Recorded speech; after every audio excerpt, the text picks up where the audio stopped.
So guys, in this video, we're going to talk about just some basic data analysis. Because if we have some data, one of the things we want to do with it is we want to analyze it and get some information out of it. So here's a list of scores. I don't know, let's say these were ages of people that came into a shop, for example.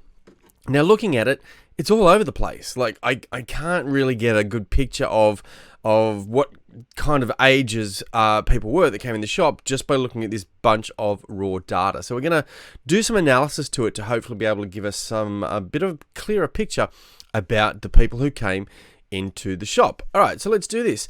The very first thing we want to do is we want to put them in order. So you see here, the lowest score I could find was a number 5. So I've put a cross through it, and I'm going to list them in order. The scores, I'm going to go from lowest through to highest all the way through. I can see, are there any more 5s? No, the next highest score looks like an 8. I can see an 8 up here, and I'm going to cross them out as I go so it's easy for me to see that I'm not doubling up. So 5, 8, 8, that's these ones. What else is next? There's a 9 in here.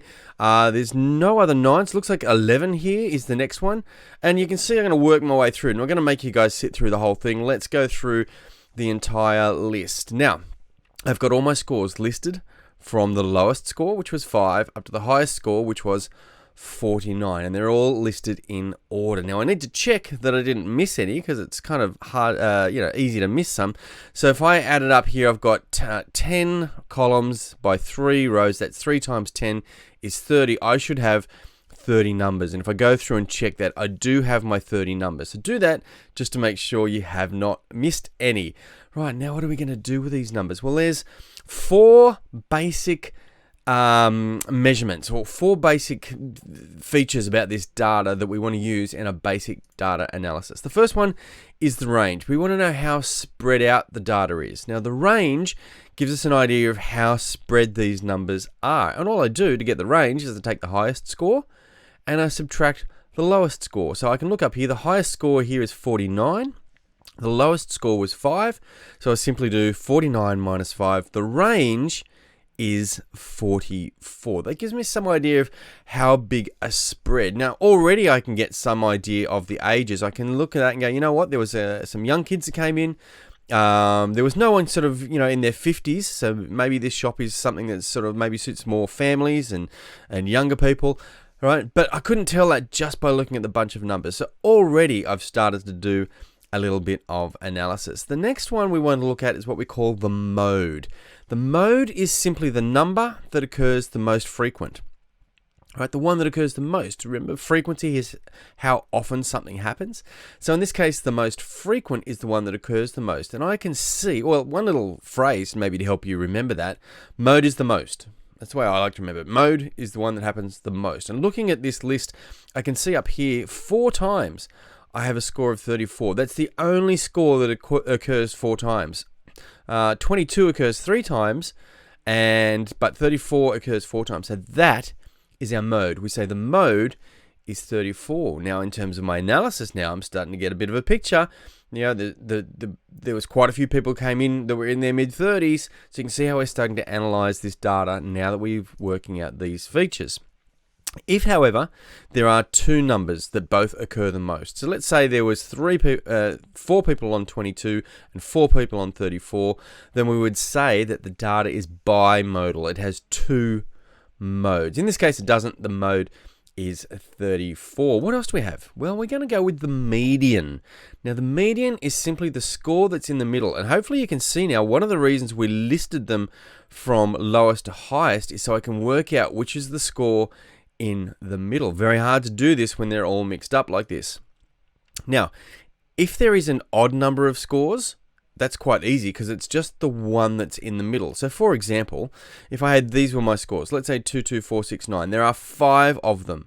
So I have 2 on either side of the one in the middle. The one in the middle here will be the score of 4, all right? So if there's an odd number, that's easy. It's the one in the middle of my list of scores. But in this case, I've got 30 numbers. That's an even number. So I'm going to take the score, the median, is halfway between the 2 middle scores. So let's have a look. I've split my scores into 15 and 15 because there are 30, right? So that means in the middle, I'm going to have 15 on either side to keep things balanced. These are my first 15 scores. and from 21 onwards were my next 15. So the median is halfway between these two middle scores, the two in the middle. So how do you work that out? Well, I can look at that and go, well, 20, I can see that quite visually, but if the numbers were hard, all you do is you add these together and you divide by 2.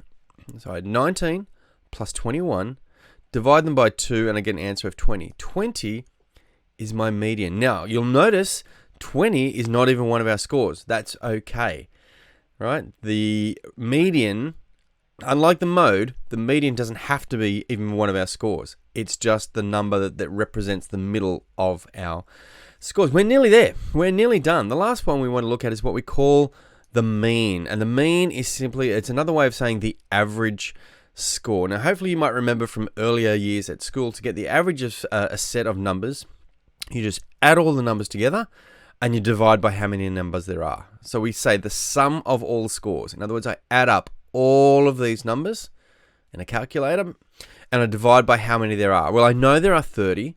And if I add them all up, they add up to 698. So 698, I divide by 30, I put that in my calculator, I'll get an average of 23.27, or I'll get a mean of 23.27. Okay, once again, this score is not on our list, but it is representative. So looking at this now, my analysis, I can say, you know what? Looking at the number of the ages of people who came into this shop, the oldest was 49, the youngest was 5. It's quite a big spread. The most common age of people that came into the store was 34. The median, or the middle score, was around about 20 years old, and the average was a little more than that, 23.27. So there's some great analysis already from just a simple set of data, just using these 4 basic features. All right, what I'd like you to do is pause the video here. If you're doing this in a classroom scenario or part of your classwork, pause it here and copy down the example, all right? Everything you see on the screen, you don't necessarily have to do the whole table, but I would do this list of numbers, right, to show that these are the scores that you are working with. Right, when you unpause, after you've done that, you can unpause it, and we're going to give you a question to work on. All right, here we go. Pause now. All right, your task is to take this set of numbers. Once again, there's 30 numbers, different numbers to the previous example, and I want you to carry out a basic data analysis of this set of data using the things we just did, the range, the mode, the median, and the mean of the data. Okay, do that in your book, copy down the numbers, and take it away. Follow the same process we did over the last few minutes. I'm going to get you to pause now, because in a moment, I'm going to put up the solutions for you. And there are your solutions. I've listed everything in order. I've worked out my range, mode, median, and mean. Hopefully you did all right with those as well. Good job. Well done.